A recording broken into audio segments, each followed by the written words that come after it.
Pozdravljeni.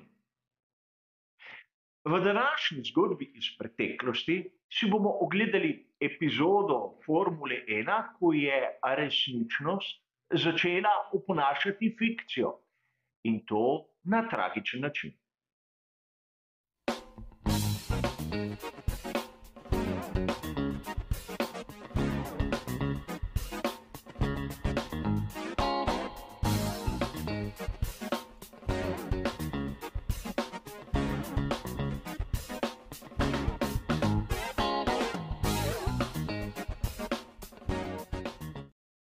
Pogostokrat se zgodi, da fikcija posnema tisto, kar se je zgodilo v realnem življenju.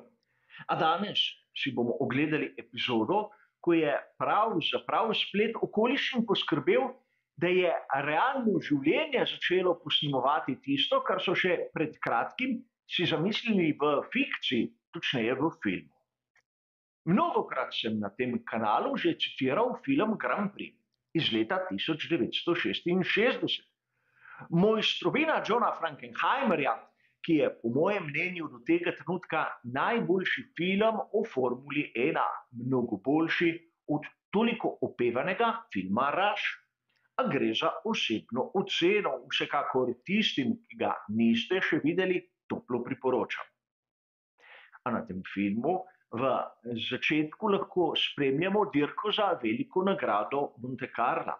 Gre za čisto izmišljeno zgodbo, kjer vozniki skušajo prikazati realnost dirk Formule 1, ampak na način, da nihče ni bil omenjen s pravimi imeni in s tistimi pravimi barvami.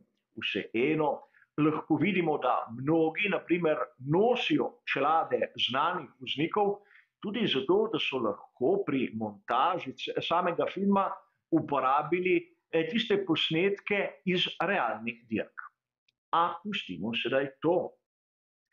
Verjetno ob vsem dogajanju tega izjemno dobrega filma je marsikomu ušlo iz spomina, kaj se je zgodilo pravzaprav v prvih minutah na tisti fiktivni dirki velike nagrade Monaka.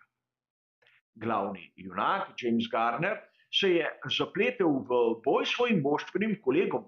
Oba sta vozila bolida pobarvana kot tedanji BRM. In na izhodu iz tunela je glavni junak filma imel težave s prestavno ročico, prišlo je do neizbežnega trka, eden izmed njiju je poletel v morje, drugi pa se prekopicnil, pristal na glavi in zagorel. Izjemno groba scena, ki je pa v živo prikazala, kako je izgledala tedanja Formula 1.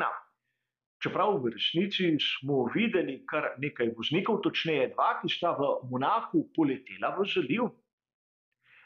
A kljub vsemu v nadaljevanju vidimo še mnogo drugega, zato ta epizoda je za mnoge ljubitelje nekako odšla malce v pozabo. Pa zanimivo je, kako v naslednji veliki nagradi Monaka se je pravzaprav zgodilo isto, kar so napovedali v filmu, in avtor ideje je bil tisti voznik, ki je podlegel poškodbi tiste bizarne nesreče. Govorim o Lorenzu Bandiniju, enemu izmed najbolj priljubljenih voznikov Scuderie Ferrari iz sredine 60-ih let. Imel je to nesrečo, da ga je nekako se prijela vloga drugega voznika, prisoten je bil v času Johna Surteesa in seveda pomagal mu je leta 1964 osvojiti naslov svetovnega prvaka na veliki nagradi Mehike. Na primer, je dobesedno zadrževal Grahama Hilla za seboj in tako vodji ekipe pomagal do tistega presenetljivega naslova. A Lorenzo Bandini je bil leta 1967 pod velikim pritiskom. Namreč pri Ferrariju so bili v krizi in pričakovali so zmage. Do tedaj je zmagal enkrat, ampak to za enca je bilo premalo. Zato je bil Lorenzo pod velikim psihološkim pritiskom. In ko se je začela dirka za veliko nagrado Monaka leta 67, je bil v boju v prvi vrsti skupaj z Jackom Brabham.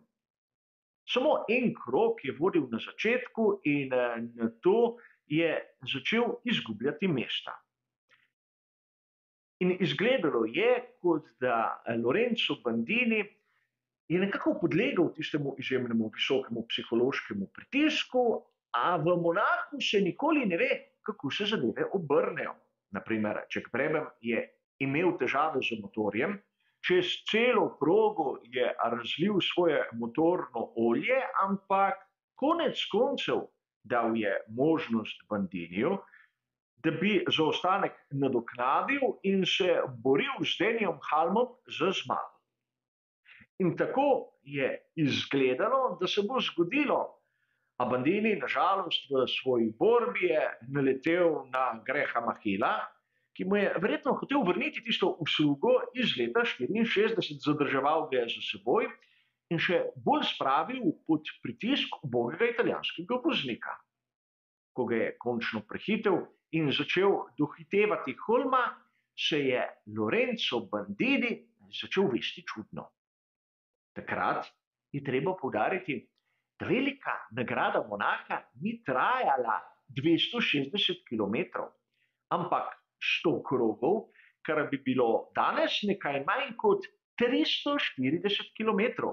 Bilo je toplo in v 80. krogu smo lahko videli usodno napako Lorenza Bandinija. Podobno kot v filmu je imel težave z menjalnikom. Namesto v tretji prestavi je bila ročica najdena v razbitini v peti prestavi. In ko je prišel izven tunela na staro šikano, ga je dobesedno zaneslo s proge. Priletel je v tiste bale sena, ki so zakrivale jeklen priveznik za ladje. Tam je sledil izjemno močan trk, njegov Ferrari se je obrnil na glavo in zagorel. Dolge 3 minute in pol je trajalo, da so požar pogasili. In ko so razbitine Ferrarija obrnili navzgor, so vsi zgroženo opazili, da je bil v bolidu ukleščen še zmeraj voznik. Tu moram poudariti, da sem našel fotografije prav tistega trenutka, ko so Ferrari postavili nazaj na kolesa, ampak verjemite mi, prekrute so, da bi jih tu dodal. Čez nekaj dni je Lorenzo Bandini podlegel opeklinam, ki jih je dobil v tisti grozoviti nesreči. Je prvi in edini, ki je umrl na veliki nagradi Monaka, kar se tiče Formule 1, in takoj v naslednji sezoni so razdaljo skrajšali najprej za 20 krogov, danes vidimo še za nekaj več. A kar se tiče naše teme, je tu zanimivo nekaj drugega. Na začetku sem omenil, da ob snemanju filma so povabili k sebi razne voznike kot tehnične svetovalce. In ko je režiser vprašal Bandinija, kje bi se lahko zgodil trk, da bi bolid zagorel, je Bandini s prstom pokazal na tisto šikano za tunelom in dejal, prepričan, edino tu. In vkolikor ste gledali film, je Lorenzo Bandini tudi prisoten v njem. Namreč Antonio Sabato igra drugega voznika Ferrarija, Nina Barlinija, ki pa nosi čelado Bandinija. Torej vidimo, sam Lorenzo Bandini je pred 12 meseci v bistvu sam napovedal svojo smrt, ki se je zgodila skorajda tako, kot je bila prikazana v znanem filmu o Formuli 1.